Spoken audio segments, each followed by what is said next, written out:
Welcome to Party of Six. We are joining you again this month, and we have a fantastic panel of people that have a lot of experience in the bar and restaurant industry. Joining us today is Cliff Kreider, who is the founding partner of Singer Compliance and owns Truck and Tap. Dave Nitzel of Dave and Dave Consulting, Aoife Halliday of the Ruckus Group, and Meenakshi Singh of, who is that? I should say, the co-founder of Sidecar, the India Bar Show, does a bunch of stuff. And then you got me, Chris Schneider. I am the host of the Bar Business Podcast. Today, we're going to dive into staffing and turnover. And so, what should be fun today is we're going to talk about it from some different perspectives, kind of from around the world.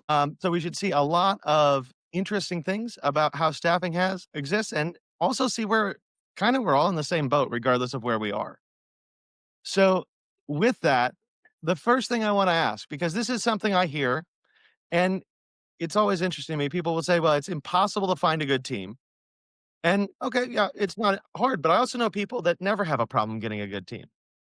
So, with your experience out there in the current market, knowing owners and being owners yourselves, what do you think about staffing? Is it actually a problem? Is the problem that you can't find good employees or that you just can't find good employers? Look, I'm not a bar owner. So again, I always qualify my opinions with that. This is what I think I observe from up close, frankly, is that there's been a relationship between bars and bar employees for years that was transactional, which is to say, I've got a job, you want to fill it. The person coming in to fill the job says, hey, I want temporary work. Either I'm young and I'm doing it during school or I'm in between jobs. And there was a sort of a transactional nature. And then I think post-COVID, we lost a lot of people. And the transactional nature went away because there just wasn't as many people coming in for that type of work. And we've had to rethink employment to some extent. And to be, as employers, invest more into people than what we traditionally did before. And understanding too, with prices and costs going up, I should say costs going up on everything,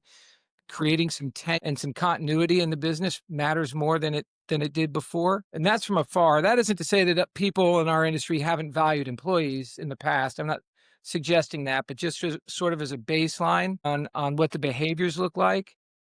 A lot of emphasis on guests from a people perspective, not quite the same energy put towards employees, and that might need to shift. That's my 10,000-foot view perspective. All right. So that's Dave's 10,000-foot view. Meenakshi, does that line up with what you see in India? Yeah, look, I mean, I see this everywhere. I feel like from an Indian perspective, and I started my first bar in like 13 years ago now, and that time we pretty much managed everything on our own, and we were fairly new into the industry. And over the years, we've seen there's been a constant churn, people coming in and out. While the churn is very regular and it is a high attrition industry, having said that, there was like what Dave is saying is that there was always we were always a consumer first, guest first sort of an approach, always. And I think that's how traditionally a lot of the hospitality industry has been for the longest time. And I feel the shift in the mindset is happening, and it's happening very slowly, but it is very much there. We are seeing a similar crunch here in India as well. More than anything else, there's a lack of the funnel which was constantly getting filled up earlier. So there was a lot of younger people constantly joining into the industry, and so we could always depend on a little bit of the trainees coming in and the newer people getting trained constantly. And of course, people are moving and to larger jobs or to, but there was not so much industry shift happening in the past. I think post COVID, we've seen a lot of the middle management level people have left the industry for quality of time that they wanted to spend. There was a lot of flexi time that they got. They got a lot of time with their families. So I think all of that changed perspective and shifted that. There's been a big correction, I would say, in the industry standards in terms of salaries and take home and the kind of policies also that we are seeing, which I think is really positive. We really needed that. And I think the shift has happened really quickly in that space. So in the last, I would say 2 to 3 years, the shift is very clear that organizations are re-looking at their own policies, their own people with a far more closer lens and, spending a lot more money with them, not just in terms of the salaries and remuneration, but also upskilling, trading up and looking at horizontal growth, not just vertical growth. A whole lot of that is happening. So we are completely in the thick of things. Exactly. Like I feel like everywhere I go, I hear the same story, even within the Southeast Asian perspective as well. We are seeing the similar sort of changes. Yep. What are you thinking on this? So in the UK and Europe, we not only had COVID here, we also had the B word, we had Brexit. You know, geographically where we're positioned, and with the free movement of people, we had in London, because I'm London based, we had in London just transitional staff coming through, people coming for their whether 2 years, 3 years, whatever abroad, coming and learn bartending in London as well, you know, from France, Italy, Spain, you know, so we had this mass of like influx going back to like when I was sort of front line, so like 2008, 2009, when I was front line, we never had to advertise for staff. We would have had just we would have had a stack of CVs where people would just come to the bar, just hand in the CV, you know, and you'd have, you know, name, date, you know, what they wanted, put it away, fine. And you could just go through them to get trials in. You know, you just had an abundance of people. But then COVID happened, and then a lot of people here that worked in the industry got trapped in their home countries for 2 years, and then we lost a lot of people that didn't want to come back, and then it coincided with the finalization of Brexit, and then it meant as well too that we people couldn't come back because then they couldn't apply for their long-standing visa because they had been here and stuff. So we had a big exodus in London, specifically London, of people that you know, come back and didn't want to come back to work in the industry. We here, I don't know if it's the same with you guys, and there, like we have sort of, you know, two types of people that work in hospitality. They're the people that just want to pay the rent, they pay the bills. They're students, you know, they're here for a good time, but they're not here for a long time, you know, and that's fine. You know, it's absolutely fine, and we'll teach them the skills. And sometimes we teach them so much of the skills that they stay and they become lifers, you know, or we have the people that have decided that it's a career, but we don't really have the foundation here where we can, you know, go into sort of schools and list out all the careers that we have in hospitality. And there's a lot of ignorance, you know, as to what we have and what we can offer as an industry, the younger people. So in terms of finding staff, you know, lots of people here's perception would just be, yeah, it's, you know, it's just to pay the rent. And they don't understand that there's wealth of career paths that you can have within the industry. So we struggle with that. So, Cliff, because I want to ask you a question, kind of building off what Aoife just said. Do you see in the U.S. the same sort of thing where people don't see hospitality as a good career path? And do you think that's part of why people may have trouble getting employees? Yeah, so I agree with Aoife. There definitely are two types of employees, I think, in the food and beverage business, but I think there's a third one. I think it's the default. It's the people that just, you know, they just default into a certain, you know, let's just call food and beverage a trade, right? They default into a certain trade. And yeah, they could stay or they could pass through. So I kind of say the same thing. You have pass throughs, you have the defaults, and you have the career. But yeah, you know, food and beverage is difficult. It's probably when I was like 15 or 16, I worked at a fast food, then I worked in a really heavy duty bar and restaurant, and I was so afraid of going anywhere near the kitchen. Those guys would just beat the shit out of me, and that still exists today. You know, it's a tough business. I mean, being in the food and beverage business is a tough business. And so, yeah, why do you want to subject yourself to be in a career in such a tough business when you can go somewhere else and maybe have a better situation? First of all, let's just say, I mean, let's just lay down. It's a hard business being in the food and beverage business. If you're a bartender, if you're a server, if you're a chef, if you're a cook, and there's a lot of problems that we deal with, probably mental illness and substance abuse and other kinds of abuse. So why do you want to have a career in this business? I mean, you got to love it, right? You got to love it, and you want to persevere past all those issues, and you want to change things. So I really think, you know, the people that succeed in this are passionate about the food and beverage, and they want to make a change. It's unfortunate that exists within all levels of management, this default of people that really, I don't know, they see this as their playground or something, or just a way to make a paycheck and, you know, have another drink at night. So yeah, it's I forgot what the question is, but it's a tough business. So So if I was a young person looking at the alternatives out there, I don't know if I'd go with food and beverage. Where's my upside? Yeah, and I think that's true for a lot of people, and I think it's really good that you pointed out that default group, because I don't know how many people I knew that were, bartenders in college to pay their way through college, and then they were 40, and you're going, "Hey, you're not in Oh, college anymore," yeah. you know? And that seems to actually I think that's in some regards, that might be like the most sizable chunk of our industry over people that actually set out to have a career in the industry. Yeah, that's pretty much like every bartender's or story where they always say that they started bartending just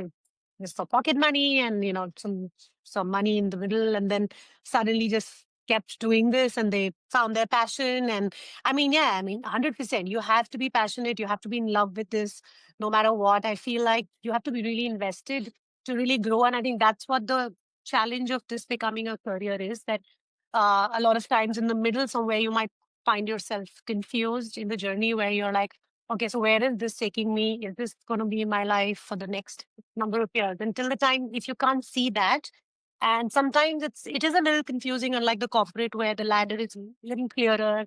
You have a lot more processes driving you.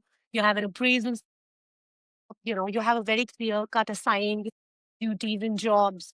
In our industry, it's so fluid. It's literally like the bartender can also be a great, host, and the host can become a great frontline cook. You never know when that day has to come where you have to shift your sort of, tracks and be good at everything. And to become a manager, then you have to again assign yourself those responsibilities and duties. You kind of end up learning on the job and picking up a lot of skills over the years. And you end up becoming a manager who started off as a, you know, behind like line coke, or you could be a bar back, and then you suddenly become you can rise to a GM. So I think it's very much about perseverance and very much about is your brain tuned towards hospitality. And I think it takes a certain type to reach that sort of a level. It's not definitely everybody's ball game. Well, for sure, and I'm gonna pick on Aoife a little bit because I know she spent all day yesterday doing training. Because that's kinda where we're getting at, right? Here's we have these employees, we have to give them the tools. To your point, Meenakshi. So Aoife, when we're thinking training around the industry and how we have to adapt, since you're tired this morning because 'cause you've been doing that all day yesterday, what do we need to teach people to actually make this industry attracted to them, to actually keep them here? Well, like I completely agree with Meenakshi that not knowledge is power. A lot of people that come into the industry, they don't understand what lies beneath, and the amazing careers and the amazing journeys that they can go on. Again, they might come in and they start as a host, and then the next thing they know, their passion's in the kitchen. I do think it's about training and investing in your people. You know, and making sure that they're fully aware that all these things are going on. Like the reason that I ended up working in bars and restaurants, I worked in retail, just part time pocket money. And then when I went to university, I spent my student loan in the first week and I had to get a job. So I got a job in a bar and had to pay my way through university. So I loved being in bars and I loved partying. And I thought, oh, this is great. I can save money and I can still go out and, you know, I can still listen to great music and have a boogie on a Friday night and, it's not going to cost me any money. So that's how I fell into it. And when I came to London, it was all pubs and stuff that I worked in. But then when I came to London, I joined a group. It was the first time that anybody has ever said, okay, your induction's done. You're going to come in on Tuesday and this guy's going to teach you how to make drinks. And I was like, what? I've been working in pubs for years. I know how to make a drink. And they were like, no, no, no, you're going to come in. He's going to teach you how to make drinks and, this and teach you your service and all of this. And I sat in that training and it was the first proper time that somebody had invested into training me how to work behind a bar.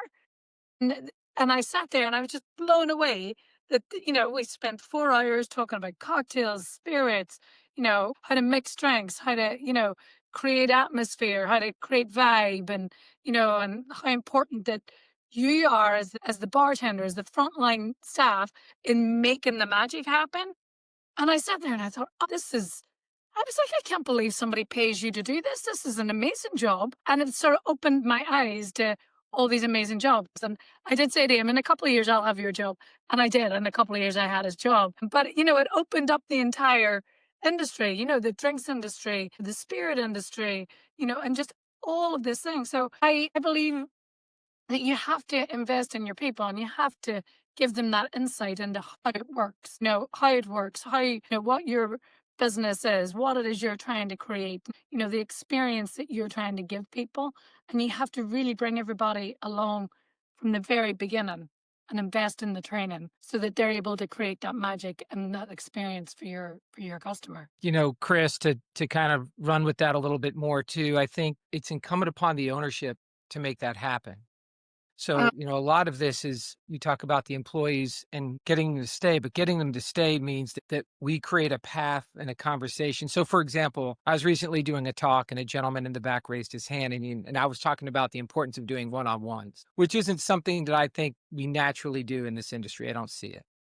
And I was like, look, you need to have one-on-ones with people to find out what their individual needs, wants, and desires are, and then you can sort of manage to that. And this gentleman raised his hand in the back and he goes, Dave, he goes, basically, bah humbug, that doesn't work. I do one-on-ones and nobody cares. And I was like, that's rare. Like, I haven't really ever seen nobody care about that. So I was like, tell me more. And he said, well, I told everyone that if they want to have a one-on-one with me, that they can come see me anytime. I just kind of laughed and I said, no, man, that's not how that goes. Like, it's our responsibility as the owner and leader to schedule unique, and this isn't a performance review. This is you getting to know your team. And frankly, selfishly, we need to slow down the turnover because, what's churn? One person's about $4,000 ahead in turnover, and people say, oh, that can't be. Do the math, and it's about right. And what would your life look like? What's your life look like at 100, 200% turnover? What would your life look like at 10% turnover? And if everyone knows what you know and you've invested them and we've got everyone moving in the same direction and no one's leaving, suddenly as an owner, you have something called time and options, which is hard to find. Cliff has time and options. I know this about Cliff. Cliff has time and options because he doesn't have massive turnover and because he invests in his team. And it's very clear to him what his team wants, and it's very clear to his team what he wants. So anyway, without going too far in, my point is it starts at the top, and owners have to change the culture of their business if they want to change the culture of their business and invest in people and understand them at a more, yes, personal level and professional level. Final point, I said this in that same talk. Show me a career where I can start as a dishwasher and be an owner in like 5 or 6 easy steps. It's an incredible industry to work in. It's an incredible career with a rocket ship trajectory if we let people know what that path is. And I'll shut up. Dave, you're good. Real quick though, I want to go to Cliff because you called him out, so I want to give him a chance to tell us about time and options a little bit. I think what we've done a good job here is creating a bench, right? So, and we had those success stories. One of our beloved general managers was he started as a customer, a balding, purple-haired punk rock drummer, little chubby guy, but everybody loved him. And so he started as a bar back and went to bartender, went to assistant manager, and went to GM. But it's a tough business, and he works somewhere else now. But while he was here, it was fantastic. And so we've had those stories. We've got 2 bars right now that probably have the same crew that have been there pre-COVID. Maybe one turnover, things happen, but where we just lost somebody at our Woodstock location, and someone was telling me about it with a tear in their eye. So it's we've got a good team, we've got a good culture. While they're here, they need to be, they figure out where their role is. You know, we've got 2 locations that have kitchens, and the dynamics are a little bit different. But again, turnover is low. I just think you've got to. It's a philosophical question, really. I mean, it's and it transcends economics. So you just got to do the right thing to your employees. And Dave knows a little bit about it. Like Dave, give me some books. I'm going to pass the books out. See who one of your books sparks with. Little things like that. It's not like I'm just running around having one-on-ones with people, but take some time to pull somebody aside and give them a compliment, hand them a book, ask them how they are. I mean, that goes a long way. But our general managers and our assistant managers have come from the ground up. Matter of fact, our busiest store general manager came to us as a bartender by way of Cheesecake Factory, and he was a manager at Cheesecake Factory. So COVID just gave us a wealth of employees because they were getting out of the business, and we were one of the few bars that were open in the Atlanta area. And so we got some talent. And so he's been there since COVID. And so again, from the top down, it creates a culture and it gives us options. So Dave's absolutely right. Yeah, I feel like key word to pick up from there is culture, and it's a lot about culture building. It's about like your DNA as the founder, which is going all the way to the person who's at the gate, to the person who's even washing the dishes. What we've seen is that we looked at a bunch of things 2 years ago where we were like, okay, so it's a really fun exercise that we've started doing every 3 months. We've done a few things and looked at internally and what like one is of course you're always available to talk to you, but in the second level, of course, onus is on the owners and onus is on the founders to take that call. You can't just hire an HR manager and expect them to spin things around, and they will never understand or feel the way you feel actually about your business. And one of the great things that came out of that exercise 2 years ago was that we saw a bunch of people who came up to us and were shared things like staff meals, and we would like to have longer breaks, or we would like to have we are okay to work extra, but we would like this a nice smoking area and stuff like that. It really worked because we went back to be like, hey, listen, this is important. This is back at the house stuff, which is not really giving you making your money per se, but there is something called comfort of the team. There is something called a system, and like just creating that environment, right? And then we started doing the family meals and a bunch of things that we sort of turned a few things around, and we could see the overall general happiness, like how people work for people, and we always say that they don't really work for any organization. They're working because their manager is a good manager, or sometimes they leave because their manager is not good enough. Whichever way you look at it, and if that is where you have to look at, and I think when you should ask those questions as a founder yourself, if you're seeing things shift too fast, you should definitely look at your own managers and see, is their behavior different in front of you, and is their behavior different in front of the employees? Are they behind your back, not treating your team nicely with respect? I mean, at the end of it, with comfort, are they giving that sort of space to grow, to have it, just have a space to vent out sometimes, once I remember a few years back, someone came up to me and, while they were leaving, I was very upset and I was like, what happened? Like, you were doing so well and we were so happy with your performance. We were looking at shifting you to the next bar at a more seat. And we were like, whenever we go up to the manager, he sort of shuts us down with, this is how things are, and, did not listen to us. I felt that, sometimes being just needs to be listened to, just a good person overall, right? And I think that's what Cliff meant by philosophical there, where you do transcend from processes very easily into being a good human being. And just kind of, it's a very old school to say that you're all family and, we're all working in a family. A lot of the younger gen does not understand those words. And when you say that, we're all, let's eat a meal together, let's just have a chat, let's have a coffee together on the break time, why do we have to have a standing up session all the time? Let's all sit down and be comfortable. The body language shifts the minute they're comfortable in talking to you and sharing things. And we've seen that change with the younger team that joined us, and we were really struggling with. I mean, if you notice that it's the older guys who still have, the boys and the girls who still have a career path going on, but the younger ones are the ones who are very quickly moving or very quickly shifting industries because there's more restlessness in them. And we keep making fun of the Gen Zs, but at the end of it, this is the generation we have to reach out, right? It's always the elder generation talking badly about the younger generation. I mean, our parents talk badly about us. So I feel like this is your prerogative, right? So we got that. But yeah, I feel like it takes patience and it takes listening and it takes looking internally sometimes that maybe you need to be more calmer and more patient with your own people. Go ahead. Well, I just want to add some. Can I just add something real quick? It's get back to the general manager and the family time.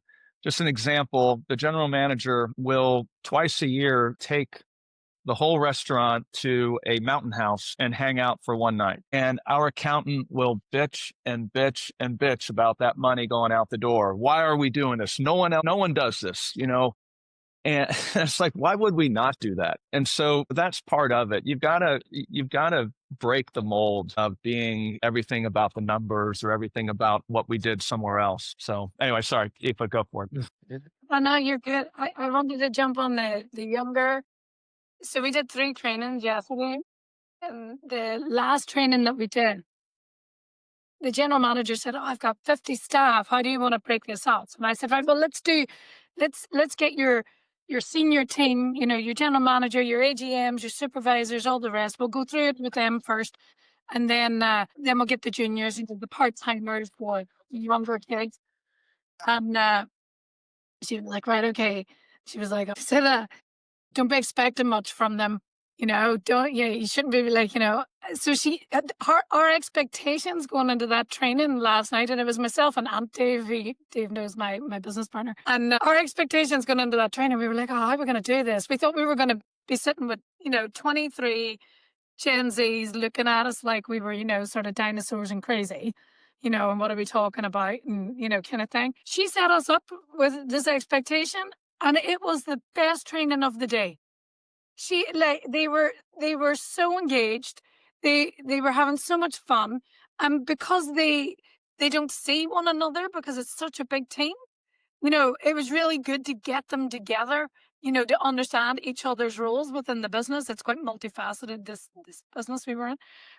You know, and they got on. We had them broke up into groups, and it was the most energetic and the most fun training we did all day. It was the same training, but the 3 different groups of people, and it was really good. So yeah, I think sometimes our perception of the younger ones, it blew me away yesterday, because I was like, oh, there's a lot of moaning in the media and in the press about, you know, they don't know how to work, their work ethic, they're so distracted, you know, and all the rest.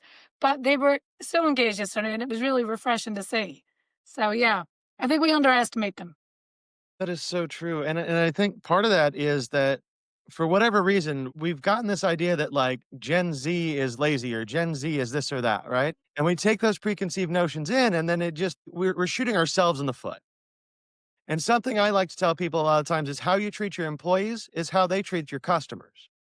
So if you assume your employees are dumb, they're gonna assume your customers are dumb, and now you have a bad experience. But with that, Dave, what are your kind of thoughts on this area? Yeah, I agree with that too. I think every generation's different, and just because they're not the same, because they may not think the same as us, doesn't mean they don't want to be just as successful or more so. So I reject the idea that there's generational stupidity. I mean, if you talk to the greatest generation about baby boomers, who we sort of, you know, baby boomers are somehow exalted now. Those were the pot smoking hippies of the 60s that nobody liked, right? So ignore anything about that. But what I do think, and Cliff undersells himself a little bit. If you treat people as disposable, they'll behave as such, right? You tell people how important they are. Cliff does a wonderful job, if I may, of sharing knowledge. And one of the greatest gifts we can give as leaders to our teams isn't how to do something or what to do, but why to do it and why it matters. And we teach people how to think instead of how to do stuff. And Cliff doesn't walk into one of his bars and tell people how to pour a drink. People gravitate to him because he'll talk to them about business. He's a natural sort of teacher and is a happy sharer of information, and people gravitate to that. And I think too often in the industry, I see people that just want to teach process, even training. So there's one thing to train the hell out of someone, which I agree with. We want to train people. But when we get people to transition from what to do to why I do it, and they understand how to think and behave in a business, then we've given people so much more, and they'll stick around longer, right? So there's not, by behaving in a very unselfish way and being very giving to others, it's reciprocal. And that's how we get that. That's why Cliff has time to do stuff, because his team knows how to think. There's no doubt. And by the way, Cliff does Christmas parties. They don't just go to cabins. I got the invitation to the Christmas party. Cliff does lots of celebratory events. It's not by accident. So if you want to have this low turnover, if you want to have time and money and continuity in your business, It's very deliberate how you have to go about doing that. And someone said something about breaking the mold. That's what I think. I think we have to break the mold of what's been for many, many years. And the people that are on the cutting edge of that, people are lining up to work with Cliff, where other people, I have people who are shutting down service in their restaurant and they're brown bagging the restaurant because no one will even apply to work there. So there's a chasm between the people who understand people, not just guests, and people who don't. Yeah, 100%. Agree. Yeah, I mean, you said it, Dave, that if you have people who ask the why or go for the why rather than how, and this is again beginning from the lowermost to the highest in the hierarchy, those are the kind of people. I also feel that they're at the same time you also have while your investment in the human resources definitely, something which is right now of prime importance, and that's what we are discussing and why of it.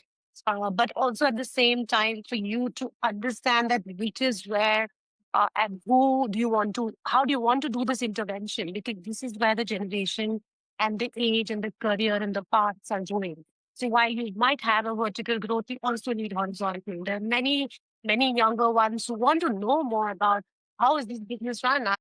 Many people have come up to me and said, "You want to be a bar owner?" I didn't have the guts to go up to, the person I was working with, whatever, when I was 5 years down into my own career to say that, hey, how do you own this thing? And I want to own this one day.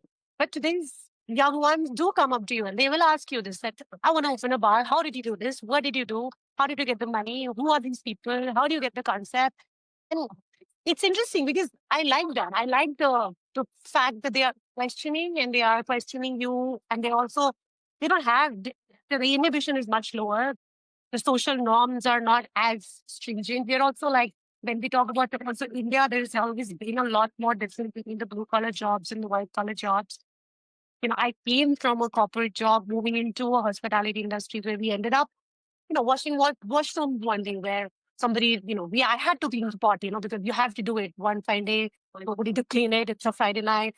You do it. Your MBA doesn't count here. Your background, doesn't count here. So, and I think that's where the mixing of the setup is, where you say that okay, now is the time where the generation and the people who are working with you today are way different from the ones that worked with you 5 years back. 5 years back, 10 years back, because they were just working because they were like, oh, this is a great bar, pays you good money, founders, won some awards. They're going for that.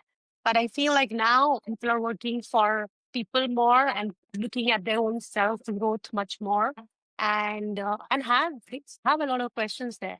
And if you have the answers and if you can intervene and you can customize their journeys, then you should find the stars between that, the ones who are the inquisitive ones, the energized ones for the industry. I think that intervention goes a long way rather than a blanket intervention across the board for your management setup. While you will do the basics, but I'm talking about certain set of, trainings and, sponsoring certain trips, certain sessions, certain workshops, bar shows, all of that. So it all kind of comes down to where the motivation of your employee is, and intervening as the founder to say, hey, this person wants to do this. I can't force them to become a manager if they want to travel the world, because that is not a good manager for me. That's the manager is never in the bar. That's the whole kind of, that's my bit where I feel like things are shifting really fast and the ecosystem is changing right in front of you. Sometimes the journey isn't at the bar, and you have to make that decision sometimes for them, and many times it's the best decision for them. So, it's not always that the food and beverage business is perfect for an individual. You do have those situations where, we have to sit down with someone and say, listen, this is probably best for the both of us. Um, and so we're talking all about the touchy feely, having great employees and great lives and kinesthetic moments and things like that behind the bar and the kitchen. It's not always that way. So, if we're talking about labor and we're talking about trying to, have our bench and have our options, sometimes we have to remove some of those options. And that's I just want people to remember that sometimes it's a good decision to do that for both parties. I know I'm a little bit of a downer here. It's the reality of the business. Yeah. Yeah. Yeah. So we call it freeing up somebody's future. Yeah. It's like I like that. you Yeah. know, we need to It's a very free up. nice. Yeah, we free up your future for you, and for us. So Yeah. I wanted to sort of jump on the back there of what we were saying, like, in the shift in front of you, like the ecosystem shifting in front of you. And I think as well too, especially in London. In London, it's such a competitive market, for staff, and the employers here really, it is so competitive that they really have to think about what they are offering, an employee going forward. And there's been a big sort of generational shift now where, the younger ones are being, they're looking at it and they're going, oh, I get my pension and I get this and I get that. And they've got, their staff trips and they've got, you know, maybe an extra day's holiday a year and, and all this different thing. And whereas in we were just like, yeah, that bar looks cool. Let's go and have a work, let's go and work in there. And I think people are being, much more thoughtful, about where they want to work and who they want to work for. So as an employer, you have to really think about what you're offering, your potential and future staff as well too to attract, the A players that you need. So something I want to throw out there, because this is something I've noticed and kind of a theory I've had, and I want to see what you guys think. When we're talking about these generational shifts in the industry, it seems like with owners, when I think back to when I first got in the industry when I was like 15, 16, bussing tables, the stuff I would see after the doors were closed, whether that was people not wearing clothes or heavy drinking or drugs or what, like that was just every night, right? If the things that I saw 20 years ago happened today, there would be lawsuits, people would get arrested, employees would quit, you'd be lambasted on social media. Just what happens in the industry to me in the 20 years has almost entirely shifted. And then so you have some of these folks that have been around for 20, 30 years that grew up in that environment where it was a little bit more, I don't know, rough and tumble, a little more Wild West. And it seems to be hard for them to adjust to today, where everything has to be a little bit actually professional, like don't do drugs at work and keep your clothes on professional. And that seems to be a hard shift for some people. And I see a little bit of a difference between kind of people with the old style mentality and people with the new style mentality when it comes to ability to get employees. Yeah, those are the ones we're talking about when we say dinosaurs. Those are the Yeah. dinosaurs. That's why they're extinct, and I feel like there's a reason why they are sort of getting out of the industry, or maybe are finding it very tough to find people to work with them. Because if you're not moving with the times, and if maybe okay, 20 years ago this was the norm, and this is how things happen. It's not the norm now. It's not something you can just get away with. And I think if you don't have that mentality, which is where you're constantly learning and growing. That is a learner's mindset, right? So if you don't have the learner's mindset, that could be very dangerous and counterproductive too. I have met many very, very, very senior people in the industry who would be like, this is how we used to do things, and this is how things have to be. And those are the people who are getting canceled now constantly with the younger ones. And in all honesty, I also feel that that's healthy because we don't want that to happen again to anybody if they did do all those things behind those doors. I mean, good riddance. Dave, I see you over Same. there. I was just gonna say, Dave, I see you taking notes over there. So I'm wondering what you're writing Oh down. yeah, look, I always take lots of notes during right, just to track the conversation. No, look, I was actually thinking while Meenakshi was talking, I was thinking about, last episode we talked about why do you own a bar? And I won't take too much time here, but I was called in for a coaching consultation. A guy wanted to work with us, and we're going through the bar, and he was just all negative about everything. Like everything's negative. So at one point, I just naturally said, why do you own bars? He said, I own bars so I can have sex with college girls. He was in a college town. And I was like, oh, all right. Well, like he had no entry. Like, he couldn't have been. all this guy wanted to, that's the only reason. I was like, nothing else. He's like, no, he goes, I make a ton of money and I want to have sex with young girls. And I was like, all right, dude, well, probably not my, I wasn't, I didn't like plant my holy flag and say, I'm not working with you.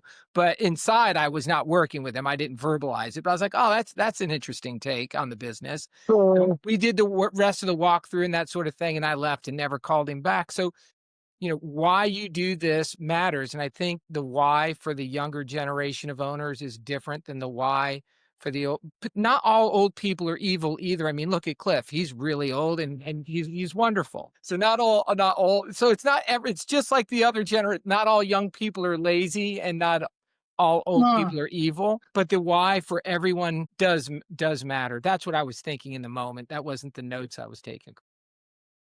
To jump back on what Meenakshi was saying about people getting cancelled, like we have quite a lot of, the sort of dinosaur, like the ones that aren't changing, they're not shifting with the times, and, and some of the areas in London, their venues should be busy just based on the simple fact of location. They've not shifted their offering. They're offering to their, to the new demographics in the area and to the new demographics of, attracting good people. And they're very confused as to why it's not working. Why was it working 15 years ago? Why was I making, £150,000 a week and now I'm barely scraping £50,000 a week? And it's quite hard, like as you said, trying to tell people that you're doing it all wrong. It's quite hard sometimes to explain that to people when this is their mindset. Like we had one client, the area in London that they had their venues, they didn't even like going there or being there. And, and they used to just slag off the people that like sort of created the area, made that area busy and, popular and all the rest. And it's like, well, why do you even bother? Why do you bother having venues in this area, trying to create something for this area, for this demographic, for the people in this area, and you don't even like the area yourself? It's just mind blowing. Just to add to, we were talking about just two bits of it's a really unsafe environment for women to work in. I mean, and if you see 20 years ago, 25 years ago, countries like India didn't even have women in the bar. They would never women behind the bar, in the kitchen, because these were the really unsafe spaces. And the fact that there's a shift, the fact that we are living in a far more inclusive, verbal, vocal world, even if you think of doing something, you better not, right? So it's clearly the boundaries have been drawn, right? And if you don't realize that, and then you also walk into the bar, this is one of the signs that I have for myself that if I see no women around in the bar, or either serving or somewhere working in the bar, I see that as a question mark where like, what's going on? Like, do you not want to hire girls or do you have something up there, something amiss, especially in the bigger cities where you can find women who are eager to work, and are open to working in the service industry. And if you don't have them, you should call it out. Like I call out all the time with bars where you'll be like, hey, you might be the most whatever that you're doing, but where are the women in your team? Like, what's up? Like, are you not hired? Is there a deliberate non-hiring policy? Yeah. I mean, I can be a little bit of a stubborn person when it comes to that, but I feel to speak it out. Like I've been to panel discussions where there are only men sitting and giving you an opinion about how the industry must run or where the future stays. I'm like, literally, you're like taking 50% of the population and discussing the future of the industry. Like, come on, like that, there's something wrong with that setup. And I feel the unhealthiness of the industry is where the good riddance part was when I said that was created. That's all of it. It was the toxic, I feel, part of our industry, which I think kept a lot of the women away. And of course, that's, I mean, especially in countries like India where, it's culturally also a tough one to navigate. I think too, for anyone who doesn't know, she helped redraw social borders in India. So if you guys don't know who she is, you should look her up because significant impact on an entire, I don't know, not just in Delhi, but like in a whole country. She's a really big deal, everyone. So check out Meenakshi and see what she's about. It's really cool, I think, anyway. We have a similar thing, obviously, Meenakshi redo the social borders in India and stuff. Much bigger walls to crack down, but you do find here as well too, it's very male dominated. I am generally the only female in the boardroom, especially when you work in certain parts of hospitality, which is like, I work in operations, mainly operations and training. You find far more females head of HR and find, in certain pockets, marketing, sales, HR. But when it comes to the nitty gritty of running venues and the actual operations and things like that, you tend to find that it's very male dominated. And trying to get a voice in the room is hard work. And we do have groups that we work with, and all their owners, all their top senior management are all male. And trying to influence them to maybe try and get some diversity into their top management could really help their culture and really help them attract people and a variety of people and diversity in their teams as well too. It's interesting to me too, because as you guys are talking, I'm thinking, okay, I agree. It's an absolute red flag if you go into a bar and it's all men. Like, that's a little weird. But the other red flag is on the other side. When you go into a bar and the only people working are really attractive women between like 21 and 25, Mm. right? So on that, because you'll see that, and that's just usually as much of a toxic culture Yeah. as one without women. And then too, you see most of the managers are men, and it just gets a little creepy in a lot of bars, I notice. And for some reason, people think that's good for business, which I have never understood. Cliff, what are your thoughts? Well, you have to hire good-looking guys too, so then it just offsets, Yeah. even Steven. So yeah, I mean, listen, we have our cougars sitting at the bar. I mean, we have our young men sitting. Everybody comes in for the bar. And again, like I said, our most famed bartender was a smaller, chubby, blue-haired dude. So what was attractive about him was his service, was his what he knew exactly what beer you wanted before you walked in the door. And if you didn't know it, you believed he knew it. And so that's what you want. I'll give you a real quick story about the women. We have in one of our locations, we have a general manager and assistant manager that are women.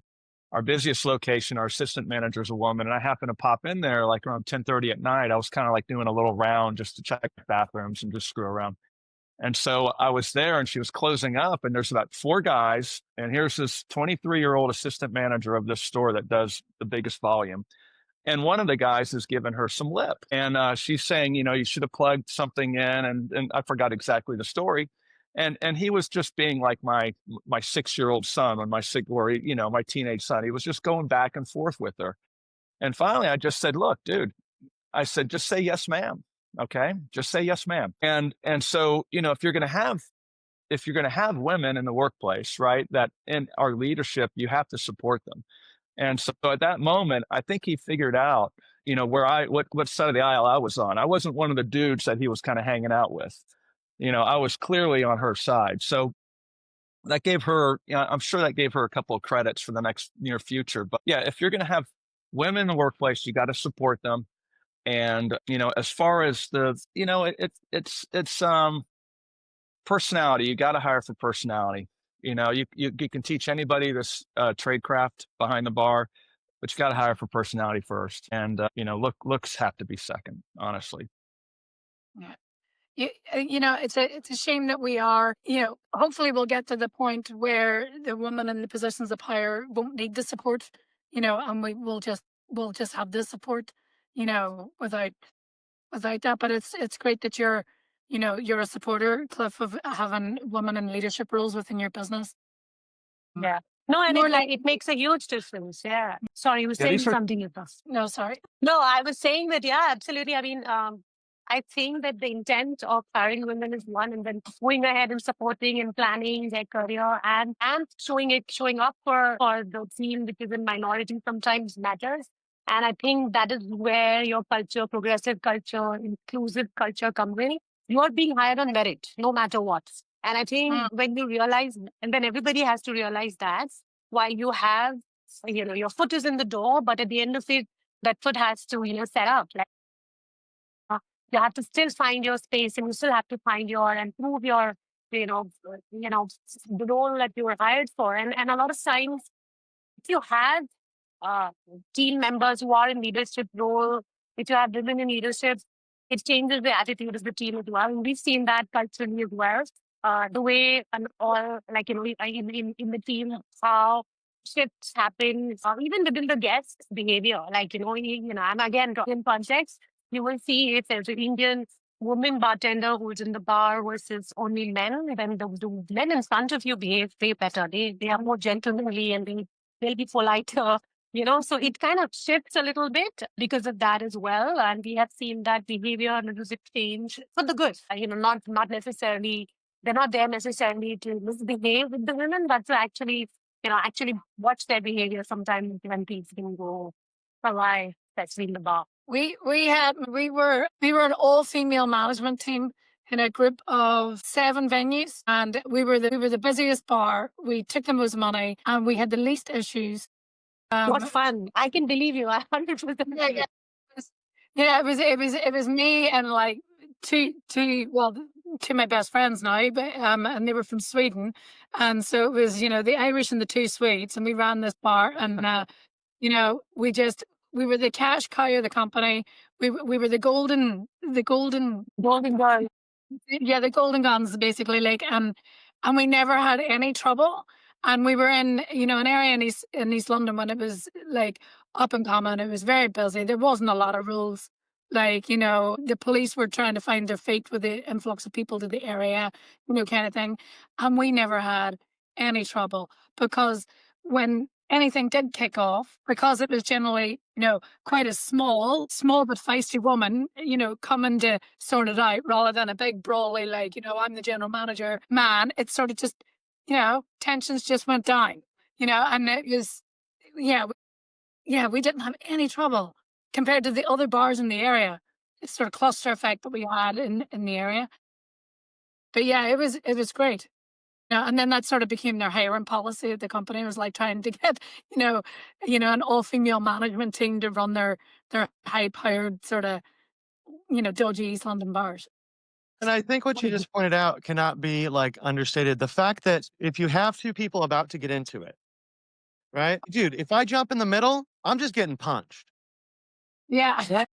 I had a lot of women that worked for me, a lot of whom were not younger, right? We're like in their 40s. And when they jumped in between a fight, it stopped, right? Because Yeah. 2 big guys, they'll puff up at each other all day long. And if you're a dude, you step in the middle, you're done. Little woman steps in the middle, especially that's a little older than them, they just shut down and they behave immediately. It's amazing. That's what we had. It was Yeah. great. Dave, Huh. do you want to jump in with some comments? I saw you moving towards the microphone there. No, look, I'm just kind of listening to the stories. We're just kind of going down a winding road, which I think is really cool. You'd asked about my notes. I wrote right here, measure. So to pull it back to sort of like employee turnover and that sort of thing for just a second, a boring way. A lot of people may ask, how do I know if I'm doing a good job or something like that? Most modern POS systems will allow you to have some kind of, or your payroll company should be able to give you turnover information. And if you don't have that, it's a pretty easy equation. How many people have you hired? How many people have you employed over a year's time? You do some division and you're looking to be like 10 to 20%. So to Cliff's point, there's been so many good points. Everyone's been like spot on with everything. But in the end, you want to be able to quantify what being a good employer looks like. If people are constantly leaving and you don't know why, then you're probably not in the category of good employer. Whoever's listening, don't take that too personal, but take it personal enough about it. And if you don't know your numbers, then I might argue that you don't care enough. Know those numbers. And when people are leaving, know why they leave. And also know this, people will tell you something like, look, I'm leaving to make more money. Most people don't leave to make more money. It's not in the top 5 reasons why people leave. Significant money, yes. Small numbers, no. But they won't tell you that because that becomes a job for them to try. They don't want to hurt your feelings on the way out. They're not so spiteful. They're just not sticking around.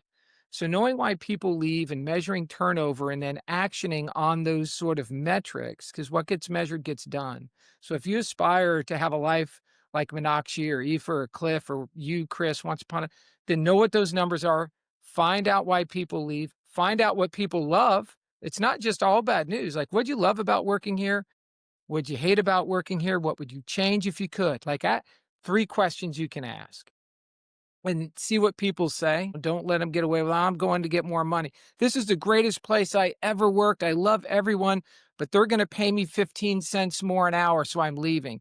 That does not happen, right? That's not how it goes. So measure and validate and do a little research. And if you get that turnover down and you know why people are leaving and you adjust, you can fundamentally live a better life as a bar and restaurant owner. And I want that. I want that for people. I want that for everyone. I want that for employees and I want that for ownership. Just to jump on that, Dave, exit interviews is, like what you're describing there. Sometimes people don't feel comfortable talking to the person that they're leaving. Mhm. So we have been asked a lot, to we do exit interviews with people. Sometimes it's good to set up, a process that, it's somebody that they might be able to share the information with if it's not you yourself. And then, to use all that information to help put together for your sort of hiring policy. And, who is it you're looking for? And, and what is it you're offering as an employer going forward so that you try to get that turnover down. Yep, agree. Cliff, what are your thoughts on the kind of the finer points here of turnover and keeping employees? I mean, I think that's a great, we're losing a young lady to, her chosen career. She was a college girl and graduated, came in here, and so she's off to a position in a profession. So perfect example. I didn't really think about just pulling her aside and saying, hey, tell me the good, the bad, the ugly about working here. You got to look to yourself. I mean, and look to your why. Ask why. I think, Dave, that's perfect. Ask why and change things if you're not getting the answers that you want to hear. I mean, imagine the value, Cliff, and the person who's worked for you for a few years, say, through college. This is a smart person, educated, going on to do things, is going to eventually become an advocate for your business, even though they're not in it anymore. What better opinion? That opinion is worth its weight in gold. What would you do different? You're smart. You've been here. You know what it's like. To get that opinion from that person, I view as a gift. And I'd love to hear what they say. Like, it'd be cool. Come back and share what they say. I'd like to hear it. So we're coming up short on time. So I want to do a little lightning round before we let everyone go. I Okay. was thinking what would make sense this week, and I think this month for the lightning round, the question I want to ask is this: if you were meeting with somebody who was a new owner in the industry, and you had one thing to tell them about employees, what would it be? What is like your one single nugget that you think everyone in the industry should know? Who's first?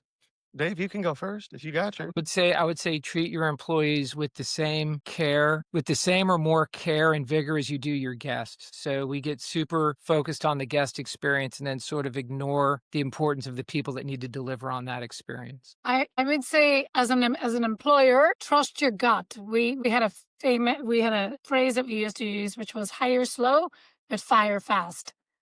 So if somebody was, you know, if you could spot it in the first week that they're doing something that, not quite right, doesn't quite sit right with you, but we could get over it. It's a huge warning sign. So yeah, hire slow, fire fast. Good one. I would say like Oh, good one. treat your team like your family. Definitely something, it's a little old school again, but going back to a lot of the shifting environment today, I feel like we need to go back to some of those uh, original way of seeing those things. Yeah, I'll add, the family part is pretty good, but it's hard to fire family. So, I think you've got to have like some tough empathy.